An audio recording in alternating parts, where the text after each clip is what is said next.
भाई साहब, ये जो आज हम सारा समाज इकट्ठा हुआ है कठुआ का, irrespective of caste creed colour, हम आज राष्ट्रपति को हमने एक विज्ञापन सौंपा है, मेमोरेंडम दिया है कि जो बांग्लादेश में हमारे माइनॉरिटीज़ लोग हैं उन पे जो लगातार हमले हो रहे हैं और उनकी प्रॉपर्टी जलाई जा रही है, माँ बहन बेटियों को नहीं बख्शा जा रहा है, मंदिर जलाए जा रहे हैं।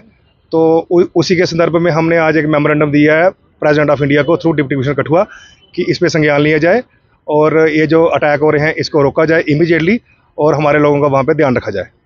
यही था हमारा मेन आने का। बांग्लादेश में अत्याचार किए जा रहे हैं हिंदुओं पर और जहां शेख हसीना को हिंदुस्तान में रखा हुआ है। देखिए, आपने बड़ा अच्छा सवाल किया कि शेख हसीना जो है वो अभी इंडिया में है।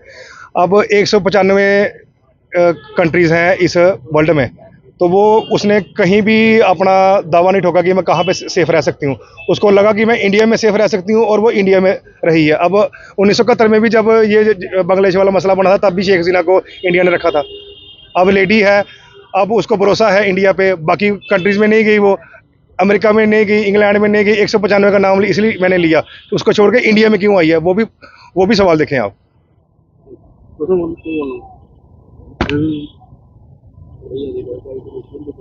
जी बताएंगे कि आप भी एक समाज सेवी हैं, तो आज आप एक डेपुटेशन लेके आए हुए हैं। जिस तरीके से आपके जो साथी आए उन्होंने बताया कि हिंदुओं के ऊपर बांग्लादेश में अत्याचार हो रहा है, तो आप इसे किस तरीके से देखते हैं और क्या कहना है?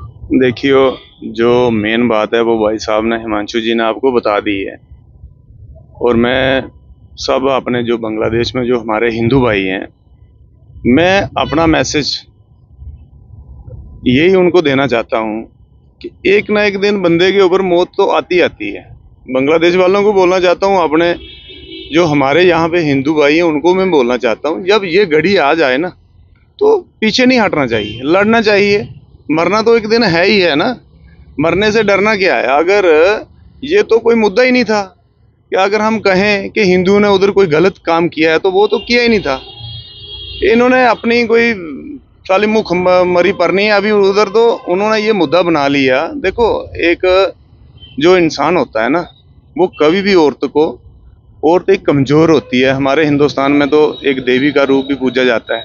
देखो, उनके ऊपर एक हमला करना, उनका रेप करना, ये कोई बात नहीं होती। मैं तो कहता हूँ यो मुस्लिम ही हैं जो कर रहे हैं, ऐसा नहीं करना चाहिए। आप क्या दिखाना चाहते हो, आप इस चीज़ पे क्या मैसेज देना चाहते हो समाज को? क्या अगर बांग्लादेश में अगर ज़्यादा हिंदू हैं तो नहीं, मुस्लिम ज़्यादा, वो क्या करेंगे? मुस्लिम को, हिंदुओं को मारेंगे? अगर कहीं बहुत सारी ऐसी जगह हैं कि जहाँ पे मुस्लिम कम है, हिंदू ज़्यादा हैं, वो क्या करें? मुस्लिम को मारें? मैं आपके माध्यम से यही कहना चाहता हूँ कि ऐसा नहीं करना चाहिए। ये कोई मुद्दा भी नहीं था, पर फिर भी मैं कहता हूँ अगर हिंदू भाइयों पे जहाँ हम उनके साथ उधर है नहीं है, होते तो हम साथ खड़े होते। अगर ये बात आ भी गई है तो कोई लिखा के नहीं आया कि मैं 70 साल जीऊँगा, ये लिखा के नहीं आया कि मैं कल मर जाऊँगा। ये तो पता ही नहीं है कब मरना है। हो सकता है उनमें से 20 लोग हर रोज़ मरते भी होंगे, कोई हार्ट अटैक से मरता होगा, कोई एक्सीडेंट से मर रहा है। तो मैं ये कहता हूँ कि आप अपनी बहादुरी दिखाओ, लड़ो। मरना तो है ही है, जिंदा तो इस धरती पे किसी ने रहना नहीं है। मैं तो यही कहूँगा और इधर के जो हिंदू हैं मैं उनको भी यही बोलूँगा कि लड़ो, कोई बात नहीं है। अगर लड़ने की बात आ गई है तो लड़ो, कोई बात नहीं है। मैं इतना कहूँगा। जय हिंद, जय भारत।